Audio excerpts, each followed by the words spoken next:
Support for this show, Politics Done Right, comes from politicsdoneright.com, publishers of How to Make America Utopia, Take Away the Economy from Those Who Rigged It, As I See It, Class Warfare, The Only Resort to Right-Wing Doom, It's Worth It, How to Talk to Your Right-Wing Relatives, Friends, and Neighbors, and other books written by Egberto, Willies. Welcome to Politics Done Right. My name is Egberto, Willies, your host. Good morning, Houston. Good morning, Harris County. Good morning to the great state of Texas, and good morning to Northeast Texas, Southeast Texas, Northwest Louisiana, Southwest Louisiana, and to every nook and cranny receiving the signals from our 100,000 watt transmitters going into those magical boxes known as radios, aka the Howard Reynolds machines. Anyway, folks, we're going to have a great show for you today. Welcome aboard to our friends and neighbors around the world receiving our signals via the magic of the internet, formerly known as ARPANET, created by whom? By we the people, you the taxpayer, folks, you the taxpayer, you are the owner. Folks, we have got to do what's right to take our country back. Anyway, folks, before and any further ado, let's go to El Estudio con los genios, the geniuses, Mr. Howard Reynolds and Jack Van Beba. Good morning, Egberto. How are you? I am doing fine, sir. How's it going? Howard's answering the phone right now, so we probably got our first caller in here. I guess I'll go ahead and go with my piece right now. Yeah, let's hear your piece. Let's see what's the wisdom of the morning. All right. This is democracy. Democracy got out capitalized. The wealth that has been concentrated at the top 1% is the problem. Our corporations have grown richer than the state. Therefore, the corporate entity is using capital to corrupt law and buy politicians and political power. That's not democracy, that's enslavement. Now, for a true spectacle, watch the morbidly rich feasting on the carcass of democracy. The people are prey to the corporate vampires. I love it, Jack. Yep, Elon Musk bought the presidency for Donald Trump. I hope he appreciates it. You know, it is funny because the presidency is now owned by two billionaires. Elon Musk for the president and the vice president, who was placed there by the guy who owned Thiel. I think Thiel is his name, that other billionaire. And you know what is so funny about all of that? Trump is 78, in bad health, obese, etc. It doesn't matter who's there. One billionaire is going to be in control no matter what. Anyway, so what's up, Howard? Don't forget the dementia that he's got, too. Exactly. Poor health, obese, dementia, you name it. It's there. Yeah. So, Brother Vance is going to be really concentrating on figuring out how to be in power. And he's probably already in power. But anyway, what's up, Howard? How are you doing this morning? I'm starting to wake up from my coma yesterday after receiving the news and arguing with MAGA people. And they said, well, see, democracy worked. Well, that's true. It did. Yeah. Now. But you know what? It's so funny, Howard. It's so funny because as it turns out, I've been all over my program, this program and my 3 o'clock program, congratulating the MAGAs that are in my room all of the time and saying, you guys won. And not only did you guys win, you won decisively. There was I hate it. I'm hurt. But that is what happened. And we talk about it. When those guys lose, it was rigged. It was this. Well, look, did we get some rigging in this election? Guess what? The Russians were in there. And all kinds of stuff was there. But you know what? It wasn't enough to overturn anything. And we accept that we lost. And I also know there are reasons why we lost. But you accept it. And we move on and we grow and we figure out what we got to do. But that's the name of the game. Anyway, anything else you want to say before we go to El Señor Aquino, sir? No, I think we're good here. You got a good show for us today. And it's Neil Aquino Day, which is always Aquino. Exactly. When Neil's here. When Neil is here, we have a good time. Brother Aquino, we had an election. Oh, first of all, let's introduce. I am so rude sometimes. When Aquino here, we got to introduce him the right way. With us, we're in the presence of El Señor Neil Aquino, founder of Houston Democracy Project. How are you doing, my dear brother? And by the way, you get the Houston Democracy Project by going to HoustonDemocracyProject.com. We all want to make sure people know where they can get good information so they're not disinformed. Go ahead, my brother. Right. I'm hanging in there, and I went to, I woke up Monday in one society, Tuesday in one society, and I came back Wednesday in a different society, and I think we'll grasp that as we go along. Mm-hmm. Well, it was a rough day for me. I was actually doing the national show for KPFT covering the election at 9 Central Time yesterday. Yeah. I mean, not yesterday, on election day. And as I'm seeing it, I am saying, oh, this stuff is turning into the wrong direction. And it's funny because we were interviewing Daniel, the president of Indivisible. We brought him on, Akua brought him on, and he said he wasn't really following the news. But since he was on hold, he heard me say the thing isn't going in the right direction, and his heart sunk then. I was speaking to him yesterday, and he said his heart sunk, and it's like, oh, my God. This again, But what are your thoughts, your initial thoughts? Well, I mean, I think nationally, we're going to have to grasp what's happened. We're not, all our lives, we've been used to living in a, or being able to believe it's a democracy. Of course, we talked about democracy did work, and we've seen in Hungary and other places where democracy is used to weaken democracy or to make a kind of autocratic or authoritarian democracy. And I think that's what we're going to see here. We are really not aligned with our traditional European allies anymore. There's the Trump-Putin stuff has never been a joke. It's always been real. Trump, Musk, Putin.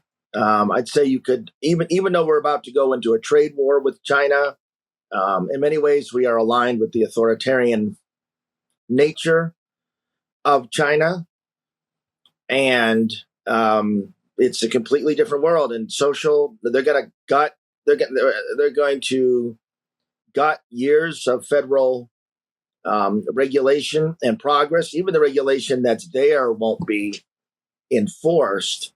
And it will be a lot of lawlessness. So I think on a national level, hopefully, we're going to talk about the local level today, but it's a change, and people are going to have to not get used to it, but it's going to be very different. Let me give you my thoughts on that.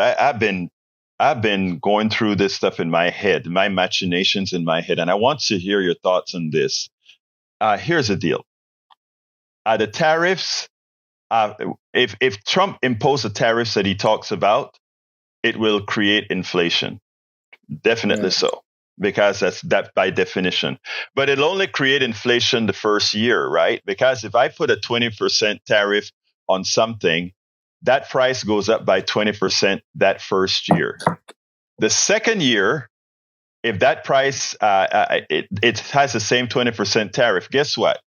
That's no longer inflation, right? So if you put on the tariff is being paid every year, but that price is fixed at that point. So on year 2, 3, 4, that's inflation that has stopped moving. That's that's one option that they have based on how economics work. The second thing I think that Trump is considering is bribing.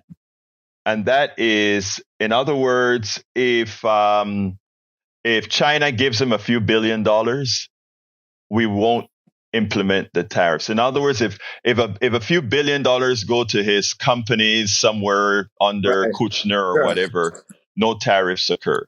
Because remember, tariffs are controlled by the president. He writes it. It's an executive decision, not a congressional decision, right? So I Right. foresee And that he. Go ahead. there'll be no oversight. I mean, we're seeing, probably the Republicans are going to retain control of the House. It's not a Mhm. given. They Won't will. be a strong. Mhm. Won't be a strong majority. There may be a few policies where they can't get to 218 votes, but there will be no oversight. The amount of lawlessness will be. The lawlessness will just be the background noise of public life, and that will extend all the way down. The absence of federal regulation, oversight, and then here in Texas, Ken Paxton, Greg Abbott, and then Trump on top, and we are on our own, and it points out what a bummer it is to have John Whitmire as mayor. This is probably too far to the right for him, actually. I think he actually believes he's a Democrat. But talk about a wrong leader, someone who won't offer any encouragement, any inspiration. It's unfortunate that this is our mayor at this point. Well, I think you are kind. You said you think he's a Democrat. I think he's a Democrat because he's in Harris County. I think he thinks he's a Democrat. Right. I think he will move. If he moves, I am pretty sure that he would change his registration. Just like I think Og, if she moved into the right part of Texas, she would change her registration. That could be. Well, she essentially has, and of course, we may see Og as our federal district attorney. There's talk about what did she get in exchange for her endorse of Ted Cruz. Regretfully, we haven't we haven't seen the end of her, and we may have Kim Ogg's vindictiveness still with the capacity to charge people for crime. If she goes into the federal state, that is exactly what's going to happen. She's going to make everything. In other words, all those programs that Lina Hidalgo and others are using federal money to fund, you can be guaranteed that because this is federal money, she gets jurisdiction over testing it out. Anyway, let's before we go to the phones, we almost had a meltdown. In fact, I would actually say we had a meltdown in the judges, and we lost, I think, just about every judicial race or something like that. That was contested. Most significantly, so there were 3 Texas Supreme Court races. We lost those. That was not a surprise. And then there were 10 appellate seats. 5. A lot of the cases that are here, if they're appealed, they go to the first and 14th appellate circuits. There were 10 of those justices. They call them justices up. We lost all 10. Those candidates did campaign hard. Then locally, we won. Thankfully, the Republicans did not oppose a number of our judges, so we won. We won a number of unopposed judgeships, and then with those that were opposed, I don't know. I think it was about 50-50. We lost 9 or 10 of those judgeships, and then it barely hung on for Sean Tier, Christian Menifee, Annette Ramirez, the new tax assessor, and Ed Gonzalez won with a little more. He won with 53%. He won with a good margin, and so did Gonzalez. What's her name? Ramirez, right? I mean, no, she was 2 points. Well. Yeah, 2 points. Yeah. Yeah. But these had been 65 or these 60. The Hobby School had done a poll a couple weeks ago where they were ahead like 54-42. So you felt that they were, and you cannot. And so these Republican gains in percentage terms were in cities and urban counties across the United States, and you cannot. We've talked here before about how many of these legislators in safe seats did nothing. Right. Just did nothing. And you can't forever just, I mean, you saw over and over when you'd see interviews with black voters. One theme I would see consistently is you just assume I'm voting this way. You just take my vote for granted. I don't see you. You don't come around. And now you just want my vote. And you can't keep asking people or just assuming people will do something. You know, Sylvester Turner been winning low turnout races all his life. In his state legislative seat, he wins for mayor in elections with 17% turnout. He gets nominated for Congress in that process they had after Sheila Jackson Lee's death, where only the precinct executives could vote. So literally a 90-person vote. And then he gets elected again. He'd show up at some campaign events. But they were more concerned with electing Sheila Jackson Lee's daughter, Erica Carter, for the remaining 6 weeks of her term. So Sheila Jackson Lee's daughter was elected for the remaining 7 or 8 weeks of Sheila Jackson Lee's term. So she'll be a congresswoman for 7 or 8 weeks. Then Mayor Turner will take over and be the congressman for the full term. So they've got this all set. You know, so he'll be there for 2 or 4 years, 1 or 2 more low turnout elections. Then you'll see Sheila Jackson Lee's daughter, it seems. They'll say, oh, elect her. She has 8 weeks seniority. You know, she'll have an edge. She'll have a jump. It's all set. It's barely democracy. It's low turnout. It's arranged, and she'll sit there for 20 or 30 years. Well, you know what? Here's the deal. That is why we have the Houston Democracy Project and why we have the blogs that we do here, etc. Because we have to point that out. And the other thing we have to do is make sure that people start investing in these other sources. That is how there was a pundit that went around Pennsylvania and these other states to talk to the different the people in these areas, and they were so disinformed. And the reason they were disinformed is that Donald Trump, like I said, Donald Trump won fair and square as far as I'm concerned. And not only did he win fair and square, he had a solid performance. Now, how did he do it? Lies, disinformation, targeted, micro-targeting. All these things were done that the Democratic Party needs to do. But we have all these highfalutin elitists in New York or DC or these other places that are so far removed from the real people that we don't get it. But let me go ahead and bring the first phone call in. Let's go to Gonzalo. Buenos días, Gonzalo. ¿Cómo estás, hermano mío? Yeah, good morning. It has been a long time. I have been absent, but I have been watching. And of course, I was not surprised of the victory of Trump for many reasons. Mm-hmm. We have to acknowledge that there were things that were made wrong. First, to choose Joe Biden as the candidate. Mm-hmm.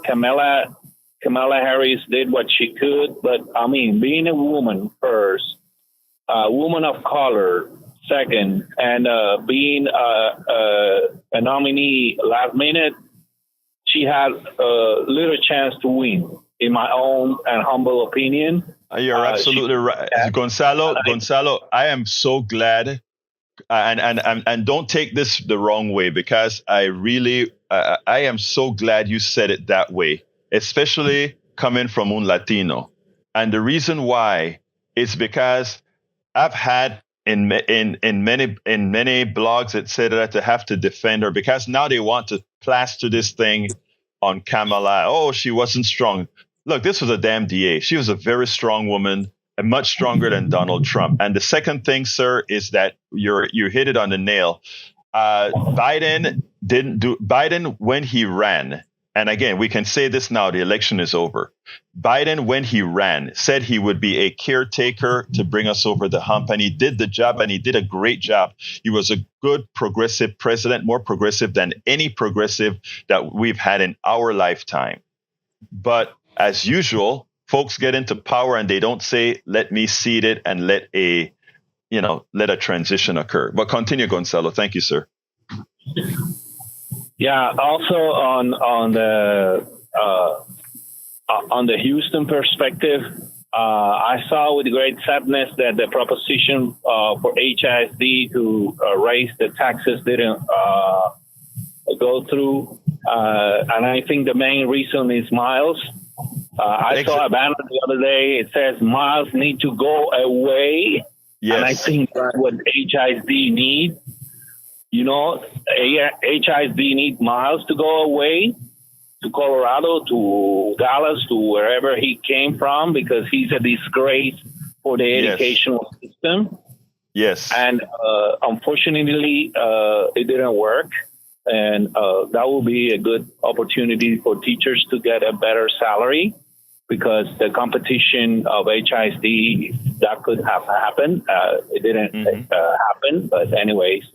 And I think the takeaway is that the Democratic Party needs to choose and pick up the right candidate as a nominee. Of course, we have billionaires that back up us. That's not a fairy tale. It's a true story. So I think I disagree a little bit with you. I think Elon Musk was well seen where he stands for, and everybody knows that there are some other billionaires behind that, because this is a betting race. You know, they go to the turf or to dog race or whatever, and it has become that election. It's a way to benefit the rich people, but on both sides. So we cannot be naive. And the war's going on, especially the one in Russia, Biden has to do a lot with. And I don't think that Trump will get rid of that soon, because that's going on. And it's very likely that it will continue. But let's see.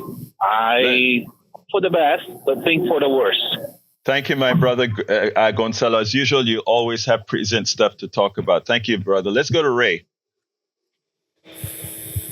Come on in, Ray. How you doing, my brother? Yeah, brother Egberto. You know, I woke up this morning. By the way, I got that email for the movie. I will be checking that out. Yeah, Patrick wanted you to see that. Patrick said it's a good movie. I put it on my list. I can't watch it right now, but he wanted you to see it. Yeah, for sure. And you know, I saw this image that I shared in the YouTube chat, and it kind of really vexed me, because, you know, Trump didn't really win this race as much as, and I know we want to give him credit because he did win the popular vote, but what really won this race was voter apathy. And, exactly. You know, when you look at the numbers, you know, Biden won 2020 by about 81 million votes, and Kamala lost by about 67 million votes. And Trump actually didn't pull more votes than he did in 2020. But because the turnout was so low, his threshold was much lower. Exactly. So he didn't actually gain support. He actually lost like 3 million voters. Yeah. But it was the apathy of so many people who just said, you know what? I still don't feel motivated enough to come out. Like, y'all wanted to come out of the pandemic. Y'all said, oh, Trump ain't doing this pandemic thing right. Let me get Mr. Biden on the case. But no, y'all ungrateful, and I'm going to be very PG because it's the radio. Y'all ungrateful mother lovers, you know, took it for granted after we got out of the pandemic. And now y'all say, oh, Daddy Trump can get our economy back because, you know, we're going to get the stimulus checks, yada, yada, yada. But meanwhile, y'all just gone. I mean, the couch really won that race.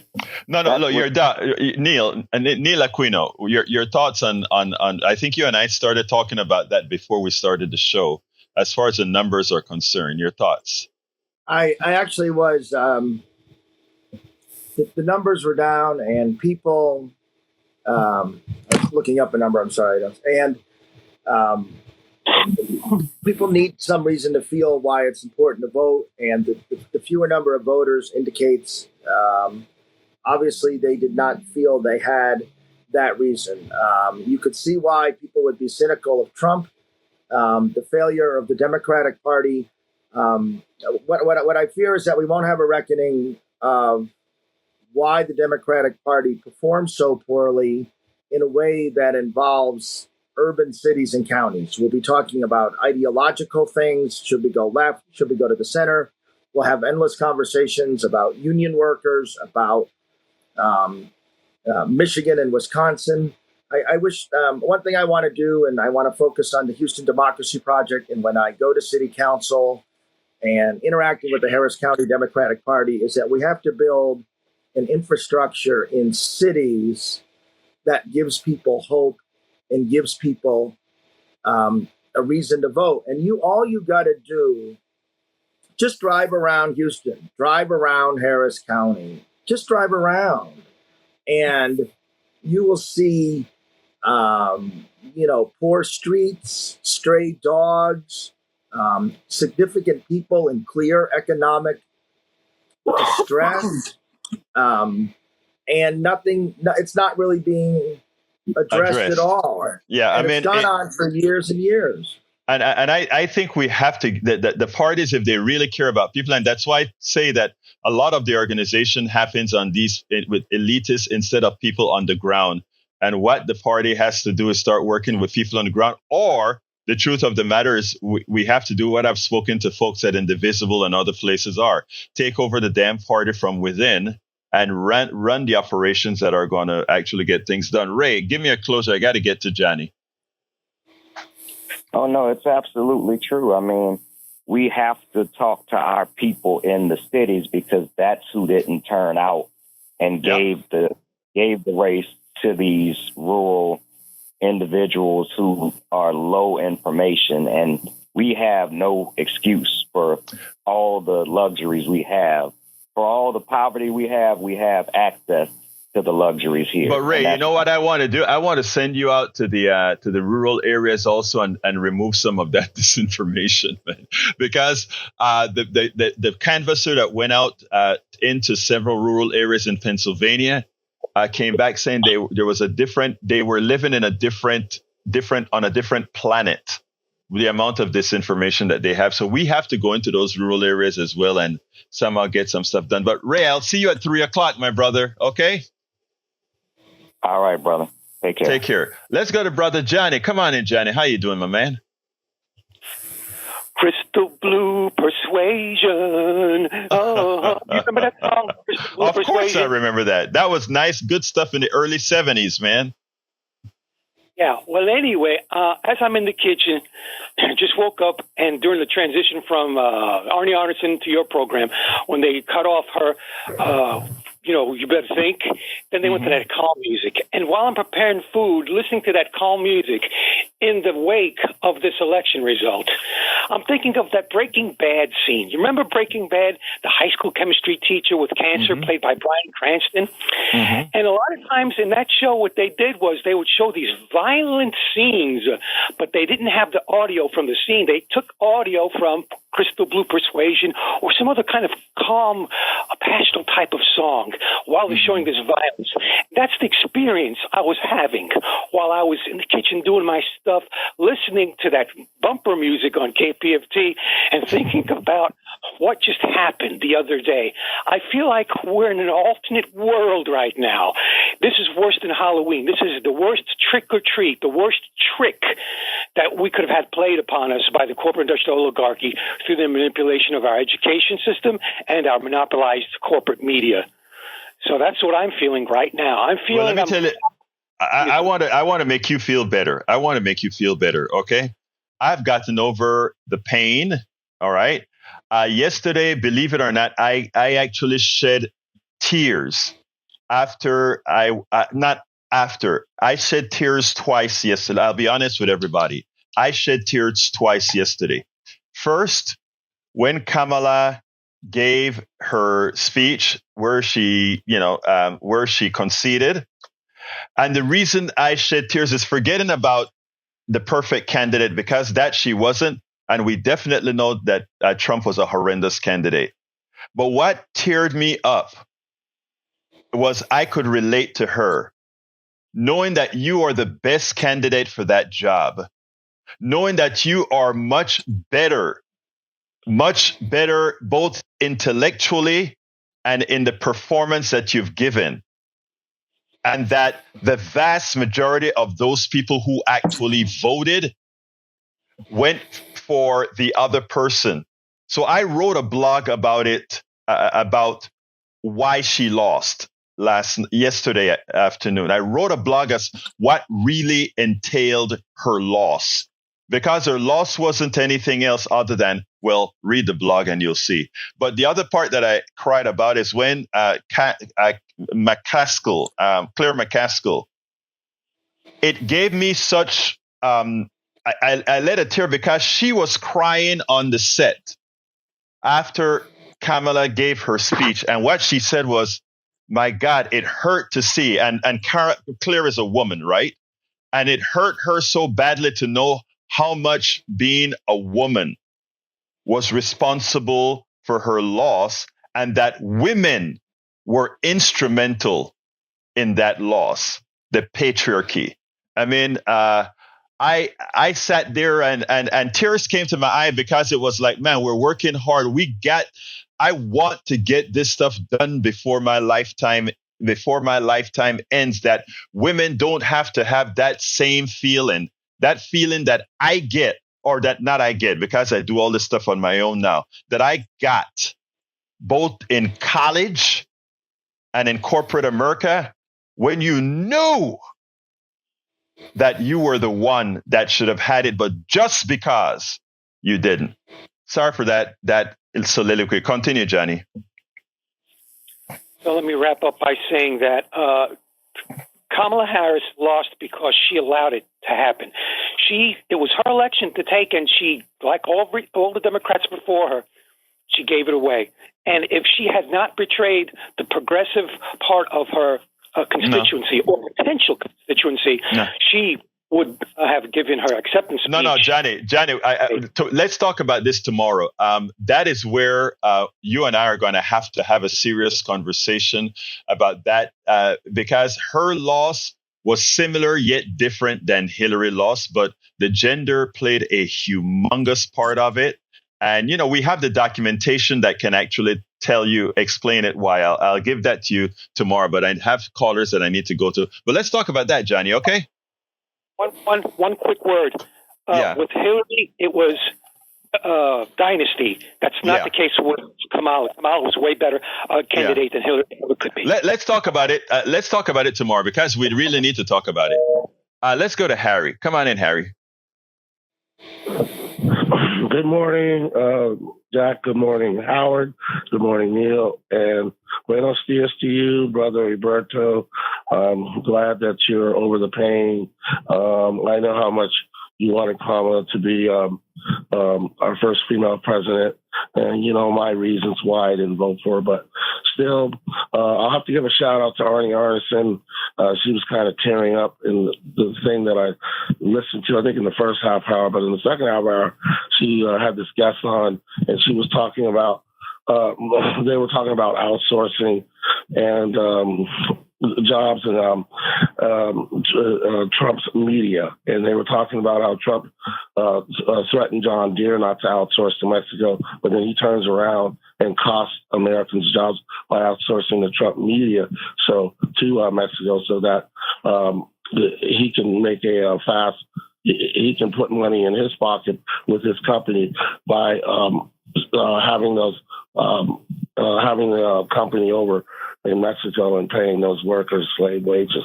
So, he's a hypocrite. And she was just talking about how people, and her guests, how people don't really understand this man and what he is, and how he's a flim-flam man, and, and he just repeats lies one after the other. Harry, let me say this, okay? And I mean, I think it's time for us to stop buying into that narrative, in my humble opinion. I think people know exactly who Trump is. And let me ask Neil if he believes that as well. Neil, your thoughts? I mean, you can't, this one thing that has stopped me from being overly despondent is the clarity of the choice. People knew. They knew. They can say they were voting the economy. Maybe they were. but there were two distinct choices, and people were deciding who they were, and they decided. And okay, I mean, message received. And I think as I scrolled through and just poked around yesterday at some political Facebook sites, this wasn't, people are not going to put on pink hats. People are not going to, there may be marches or protests later as we go on. There's not going to be, I don't believe, a big women's march. People were discussing, should I buy a gun? People were deciding, there was a much harder, more, I think, internal reaction that we were told out loud who people were. And we have to, what I saw yesterday was people mentally protecting themselves, talking about physically protecting themselves, as I think maybe they well should. And this is a different, we were told what was going on. People know what he is. They can say they don't like it, but they know what they knew it, and they elected him. Neil, let me just say, it's funny. My little sister, after it was reaffirmed, she sent me a 2-sentence message, and it goes like this. She said, "What a night! Clarity is liberating." And yeah. Okay, that's what she said. Yeah. And when she told me that, I'm coming back to you in a second, Harry, but when she told me that, I wrote back immediately and I said, exactly. We have to, liberals, progressives have to stop that belief that somehow people don't know what they're doing. I've spoken to enough right-wingers, and Ray, who just was on, would tell you, because he's in our chat almost every day at 3:00. These people know what they're supporting, and it just doesn't matter. When we talk about how do you support a guy like this having a daughter, to them, it just doesn't matter. Their morality doesn't go that far. So that's what we have to understand. And when my sister says clarity is liberating, we have to, Harry, what we have to do, in my humble opinion, is we have to finally accept that there are people in our country that's okay. And that's what I wrote about yesterday. I actually said that is who America is. Continue, right. Harry, and then I got to go to Donald. Okay. I think, I'll give a shout out to Arnie Arnson, because she did, in her state in New Hampshire, get those 4 electoral college votes for Kamala Harris. But my Make America Divide friend from Florida, I don't think and you said it really well yesterday, Egberto, when you said people don't understand economics on this program. They don't understand what Trump's policies, economic policies, will do to them. They were talking about it on NPR, that they're going to extend those 2017 tax cuts. Let's hope what Neil was saying is not correct, that they will get, the Democrats will get the House, and they'll be able to put a check on him. But they were talking about, once again, as we all know this, his tax cuts will create a deficit. He'll run up more debt, and then he won't do an infrastructure plan for America for us to go forward. I'm with you, Harry. I'm with you. But let me tell you, if he's going to win the popular vote, my morals, says that he deserves to have the House as well. Okay, it would be nice. And I want to be honest with you. I don't believe in the Electoral College because it doesn't fairly represent the voters. And if Donald Trump wins the Electoral College, if Donald Trump wins the popular vote, he deserves the Congress. Make no mistake. I'm very consistent. And we will have to live through what America voted for. Because let me give another caveat. We are not as good as the Republicans in the way we market things, right? And if we get the Congress, and Donald Trump does all the machination to screw up the economy, if we are in the Congress, he will have the ability to say the reason that has occurred is because of Congress. And because they are so better marketers than we are. When I say we, I'm taking off my host hat and talking about being a Democrat. Everybody know I'm a progressive. they are better marketers, and it'll look like, okay, Donald Trump came in, screw up the economy, but he's able to throw the blame on the Congress. No, if he wins the popular vote, I want him to own the Congress as well. So anyway, Harry, I got to go to other people. And actually, I got to go. You got to call back tomorrow. I got to go to Donald. Come on in, Donald. Good morning, Egberto. Good morning, Neil. How are you guys doing today? We're doing fine. Good. How are you? Okay, if Kamala would have ran her campaign like she gave her concession speech, she would have won hands down. She listened to the people that have been drinking their own bathwater, sitting in their think tanks, that are so out of touch with reality. I would have even voted for her. With that being said, you've got. Oh, go ahead, Donald. I beg to differ. You know, you're my brother, but let me just tell you.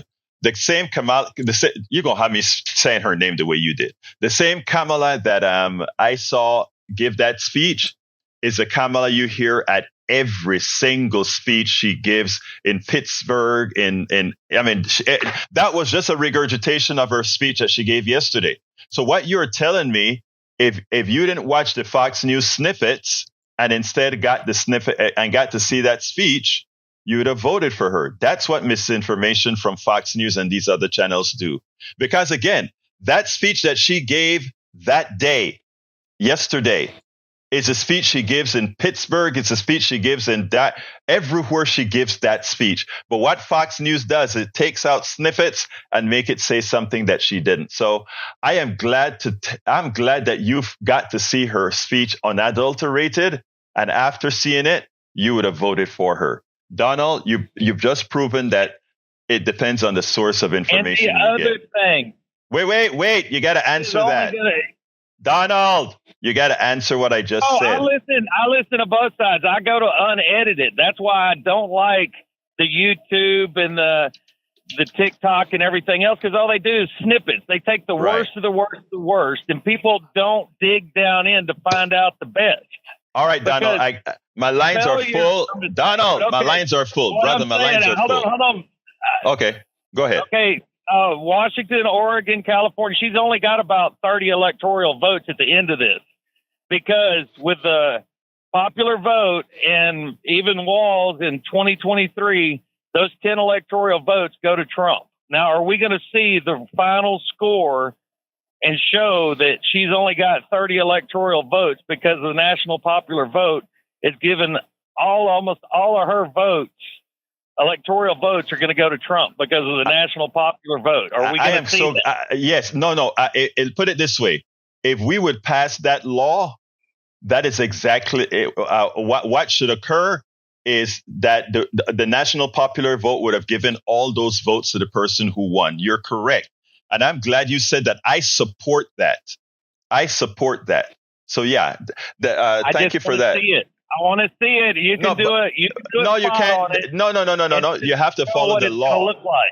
That's not what the law says. The law says when we get enough states that add up to 270 electoral votes, then all those states would be responsible for assigning all of their electoral votes to the person who won the popular vote. And in that case, then Trump would have gotten 0 in 2016 and in 2020. 2016 and 2020. So that's what it is. Hey, but Donald, we got to go. You made your point. Vote is going to go to Trump. Yeah, exactly. That's what I want to ask. Is it? It will no. Only if the law passes. Thank you. I mean, only if they reach the cap. Thank you, Donald. Let's go to Jacob. Come on in, Jacob. I'm going to have to cut people a little short now. I'm sorry. My time management. I'm guilty. Well, go. Let me talk then, because you'll cut me off. Hey, my brother, Egberto. Yes, sir. Just opposite of what you said. She got mollywopped, totally just destroyed, and it's because of how her campaign was run. I know you came here. You think you're not going to change here. You'd be better off going where you come from and then trying to change stuff. This is America. Now look, check this out. She got mollywopped. That was not immigration done her in. People see. We're not okay. This happening in your country, and the people here ain't got nothing. No, that's not going to happen. You got your own country. Go deal with your people. Don't deal with your people. You can't come in and get no assistance and run here. Deal with them. Fight them like my ancestors. Okay, all right, Jacob. Jacob, hold on. Let Neil answer you. Go ahead, Neil. Let me just talk just briefly about the mass deportations. Try to do it in 45 seconds. We're running out of time.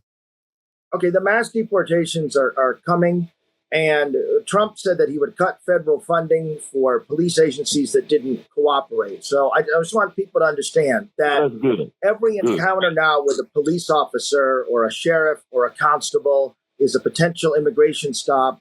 And in this environment with authoritarianism, that you should just take every law enforcement officer at this point as an extension of Donald Trump, Ken Paxton. Well, I ain't worried about the police. I don't commit crimes. So if they're with the black man, they own him. He don't want. He a felon. So I don't care about that. And an abortion, white women trying to have kids, they're not gonna be. They know they're trying to. It's women's white. No, abortions. And a lot of women are trying to have children. Y'all try to force that. Only one they really want to have abortions who they think sisters think that they are welfare. No, and that's why she lost. And that progressive stuff. Jacob. Let's talk tomorrow. But you're incorrect. But we'll talk tomorrow, brother. All right, let's go to let's see who's been waiting a long time. Let's go to Betty. Good morning, Alberto. Good morning, beautiful. How you doing?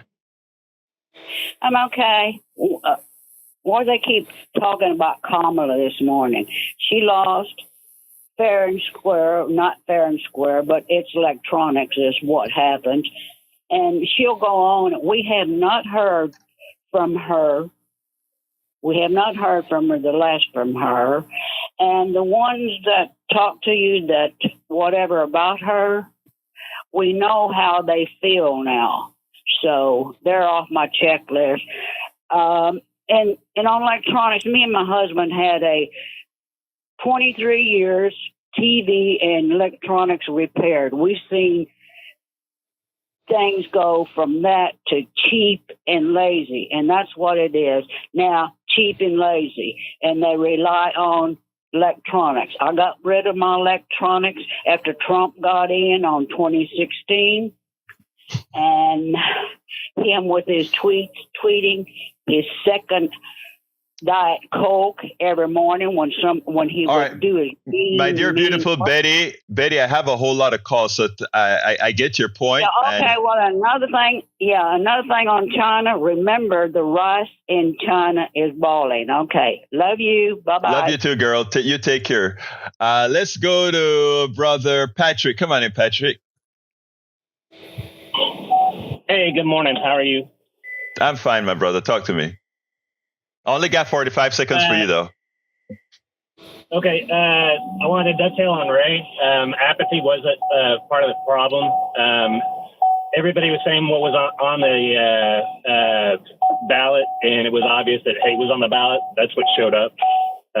It's very disappointing to find out that the few people that do care about other people around just won't show up.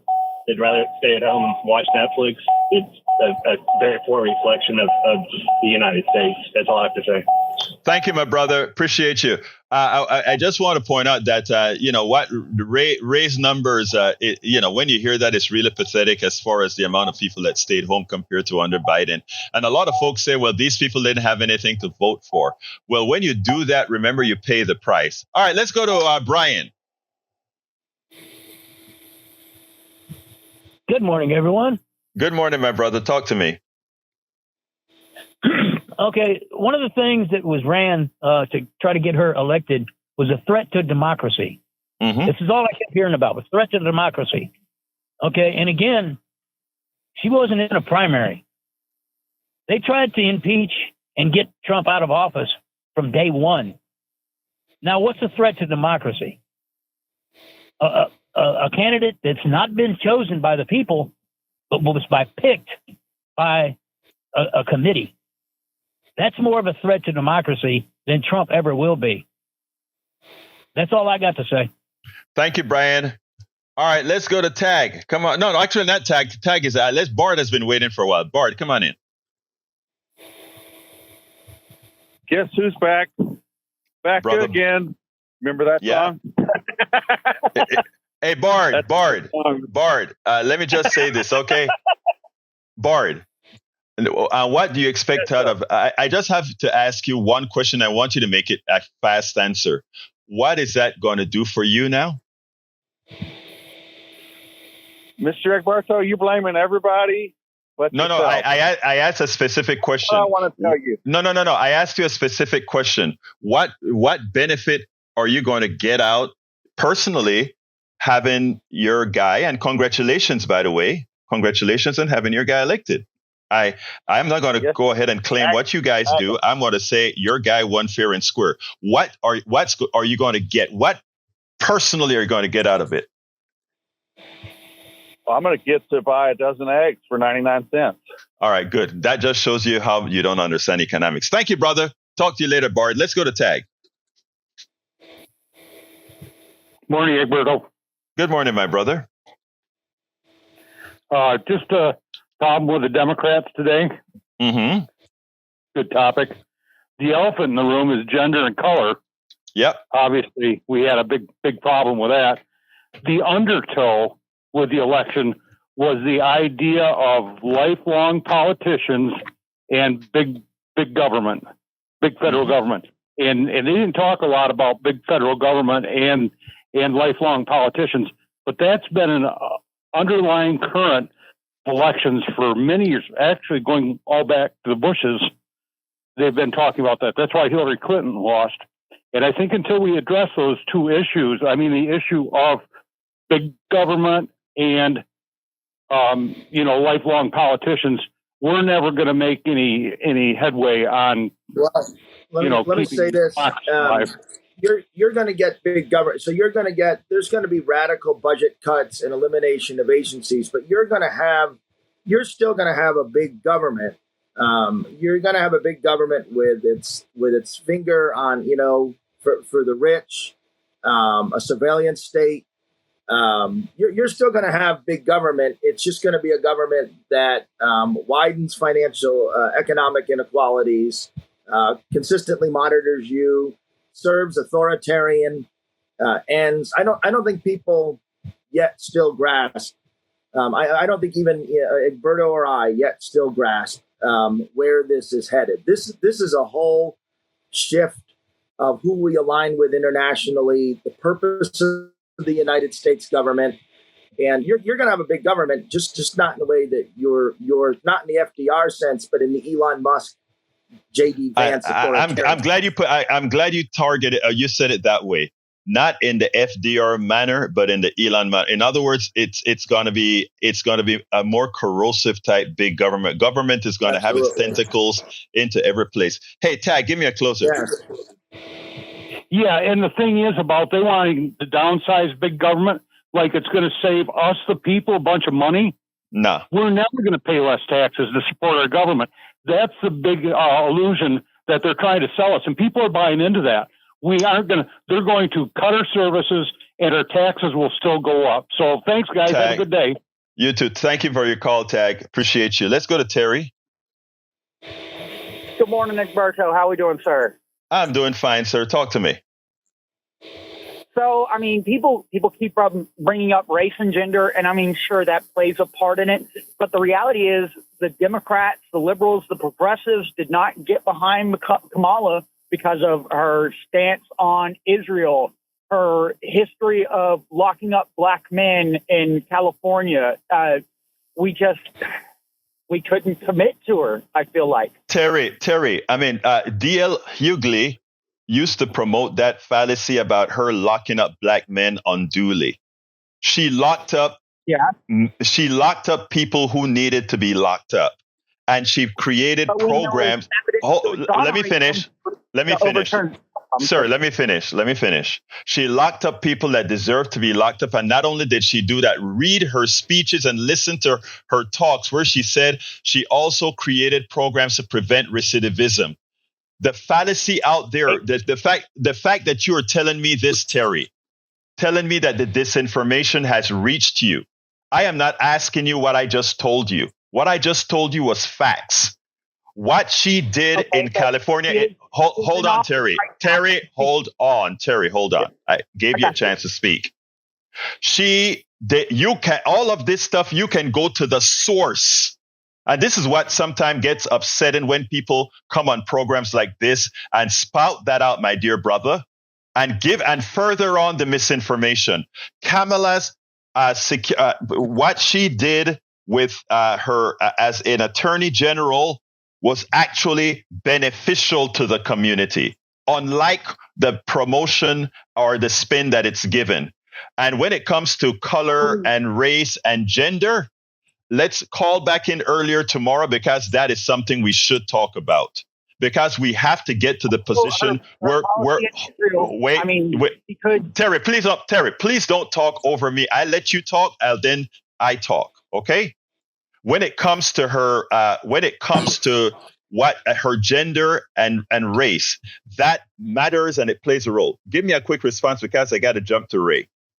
Of course it does, but she could also stop sending arms to Israel. I agree with that, but okay, now stop, and I agree with you there. You're absolutely right. She could try to talk to Biden into not doing that, but coming out and saying, I want that to stop, she cannot do that. That is not how the level of commands work. We have to grow up and understand how government works. We need to get civics back into schools. I got to go. Terry, call me tomorrow. We'll have more conversation. Ray, you got 15 seconds, Ray, just 15. I got to go. I just want to leave the listeners with a quote from our dear friend George Carlin, when he said, "Never underestimate the power of a large group of stupid people." That's what we have. Thank you, brother. Give me a closer real quick. Neil Aquino, we're bad on time. Great. HoustonDemocracyProject.com. And in the weeks ahead here and on the blog, we'll talk about how locally we can build some democracy and not hollow out from the bottom. Thank you, brother. Hey, studio, give me a quickie. Nothing from me, Jack. Jack, no. Go ahead and take it home, Egberto. All right, folks. Look, I love you all. Thank you for being here. All the callers, keep calling. And Terry, call back. We need to get a little bit more into detail on what you talk about. All of this stuff is found at politicsdoneright.com/newsletter, videos, etc., including that stuff on Kamala, race, gender, etc. at politicsdoneright.com/newsletter. Love you all. My name is Egberto Willies. This is Politics Done Right, and you know how I end this baby. I am what? Out. Support for this show, Politics Done Right, comes from politicsdoneright.com, publishers of How to Make America Utopia, Take Away the Economy from Those Who Rigged It. As I See It, Class Warfare, the Only Resort to Right-Wing Doom. It's Worth It, How to Talk to Your Right-Wing Relatives, Friends, and Neighbors, and other books written by Egberto Willies.